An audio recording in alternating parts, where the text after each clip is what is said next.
Takže zdravím vás. V tomto videu by som vám chcel ukázať taký základný návod pre obsluhu programu od Mitsubishi s názvom RT Toolbox 2. A mal by sa jednať vlastne o taký jednoduchý návod, že kde by sme si vytvorili na ukážku nejaký program. Následne by sme sa spojili s fyzickým zariadením. V našom prípade je to robotické rameno RV2AE a ukázali si nejaké ovládacie prvky, ako manipulovať s robotom a podobne, také základné veci. Začal by som tým, že by sme si otvorili program RT Toolbox 2, kde by sme si vo poličku Workspace otvorili vlastne nové okno a program od nás automaticky pýta, ako chceme náš program volať. My by sme si ho v našom prípade môžeme si ho nazvať RT Toolbox ukážka. No, ako prvé je potrebné v RC Type zvoliť riadiacu jednotku robota. V našom prípade sa jedná o CR1571, takže zvolíme vlastne kolónku zo sekcie CRN série 500. Metódu komunikácie RS232, takže si zvolíme tu.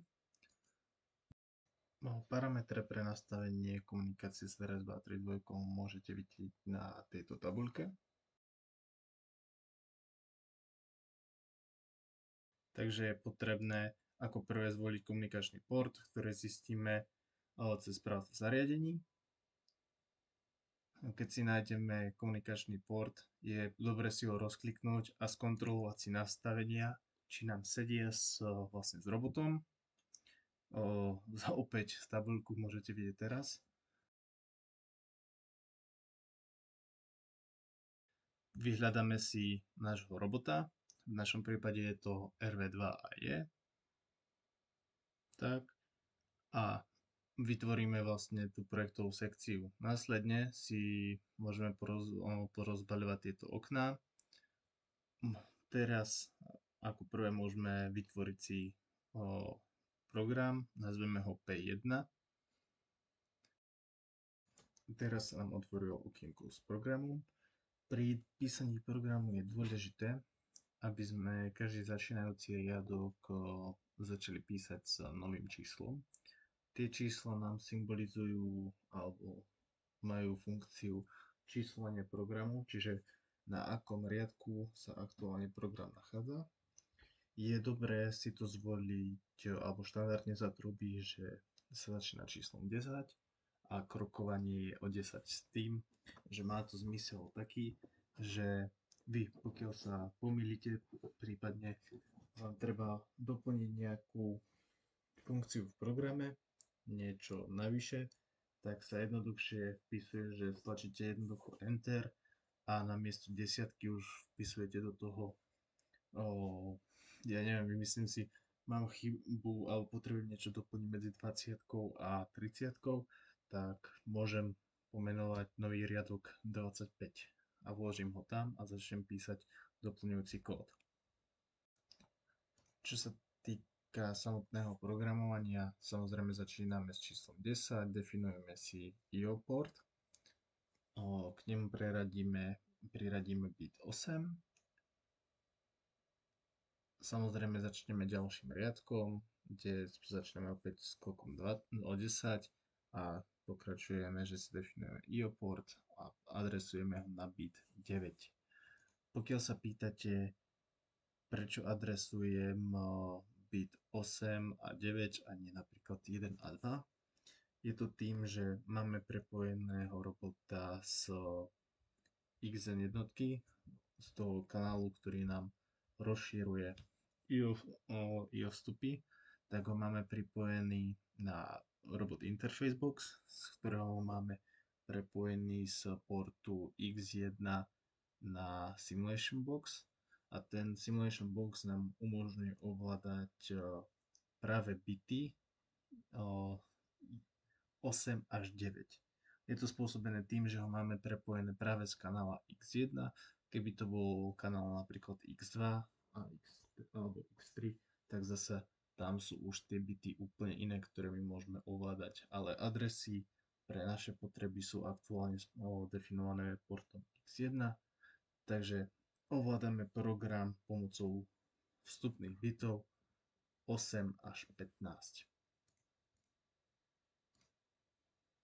Ďalej si vytvárame vlastne ďalší riadok s číslom 30, definujeme si, ako chceme nazývať tú hodnotu, na ktorú ideme priraďovať tie jednotlivé porty.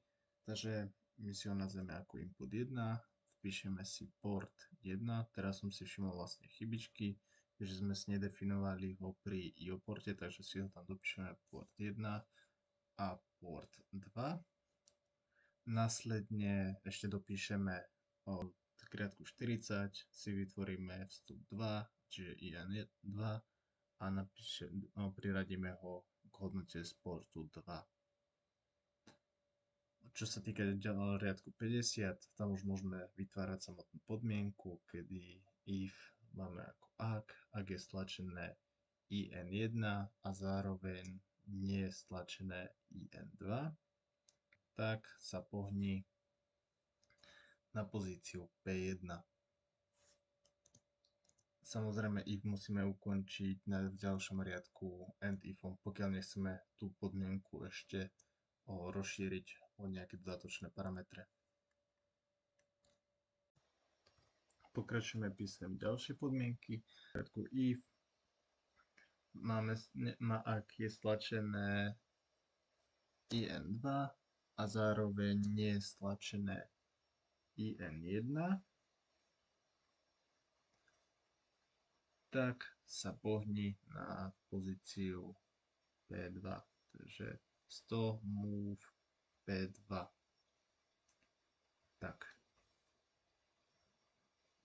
Samozrejme opäť ukončíme na ďalšom riadku endifom a na konci programu píšeme ukončenie cyklu a to je vlastne príkaz end.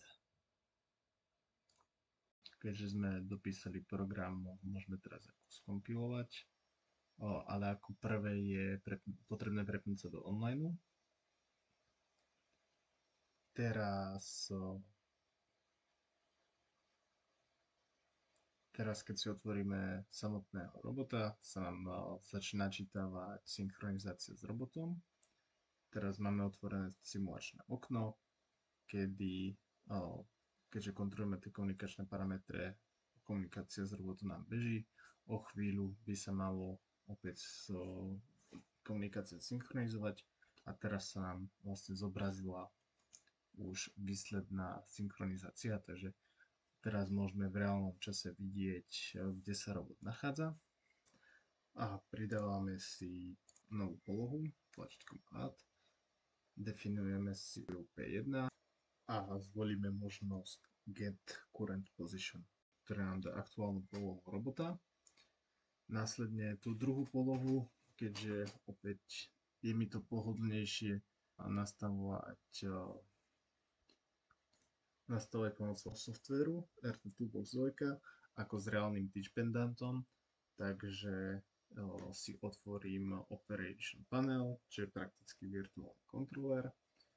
Pre obsluhu virtuálneho kontroleru je potrebné prepnúť touchpendant do polohy Disable a následne kontroler treba prepnúť z modu Teach na Auto Ext, čo je nastavenie pre externé zariadenie. Keď sa vrátime naspäť do programu, môžeme využiť robot controller si prepnúť solo on, čo nám spustí servo mechanizmus. Následne môžeme pohybovať s jednotlivými klubmi, takže pohneme klubom 1, potom pohneme klubom 2, nastavíme si obe nejaké výšky, ďalej pohneme tretím klubom, ešte nejakú upravíme druhý klub, štvrtý klub nejde, tu som sa pomýlil, a piatým klubom si nastavíme vlastne tú samotnú hlavu robota a šiestým ju natočíme. No, teraz si definujeme polohu P2 s tlačítkom A, pomenujeme 2 a zvolíme si možnosť Get Current Position. Keďže máme program vytvorený, úlohy, môžeme transferovať program do riadiacej jednotky. Stlačením pravého tlačítka zvolíme možnosť Transfer Program to Robot Controller. Následne po tom, ako sa nám program skompiloval, sa nám zároveň aj nahral, respektíve prepísal už existujúci program P1, ktorý sme tam mali. Zároveň sa prepíšu všetky jeho existujúce polohy. Následne, keďže servo on máme už aktívne, stačí iba zvoliť tlačítko Start. Aktuálne môžete vidieť beh programu v reálnom čase, kedy robota ovládam pomocou Simulation Boxu, bitov 0 a 1, ktoré majú reprezentovať bity 8 a 9. Pokiaľ však Simulation Box alebo nejakú inakšiu možnosť rozšírenia jeho rozhrania nemáte, je tu ešte možnosť forsovania signálov, podobne ako PLC alebo iných zariadeniach. Nájdete ho pod sekcii Monitoring a vo sekcii Signál, kedy je to označené ako Generate Purpose Signal, a následne je potrebné robota najprv vypnúť. Treba ho mať nemôže bežať aktuálny program, treba najprv si rozkliknúť možnosť forsovania programov a až potom zapnúť robota. Opäť môžete vidieť beh programu v reálnom čase, treba dať Generate Purpose Signal a teraz máme možnosť si zvoliť jednotlivé bity, ktoré chceme ovládať. V našom prípade sú to opäť bity 8 a 9, takže zvolíme si byt najprv 8. Keď sa nás pýta program, či sme si istí, že chceme forsovať túto hodnotu. Keďže osmička je stávajúca poloha, takže sa robot nepohne. Teraz keď aktivujeme byt 9, robot sa pohne do druhej polohy a zasa naopak.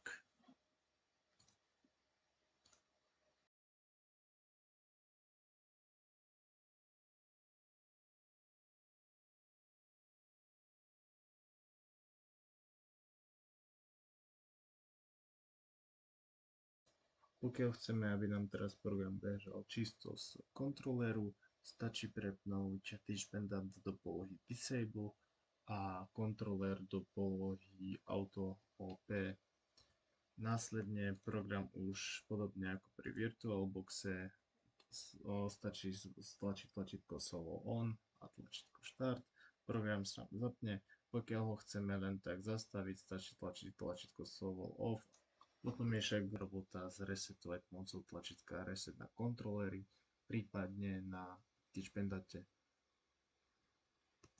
A následne, ako môžete vidieť na videu, preklínaním tlačítkom Change Disk môžeme meniť čítanie jednotlivých riadkov. Teraz môžete vidieť, že mením akceleráciu robota. Mám aktuálne prepnutú na možnosť voľby programu. Takže zvolíme si P1, stlačíme tlačítko Solo On a stlačíme tlačítko Start a program nám beží. A keďže máme program spustený, opäť môžeme robota ovládať pomocou Simulation Boxu.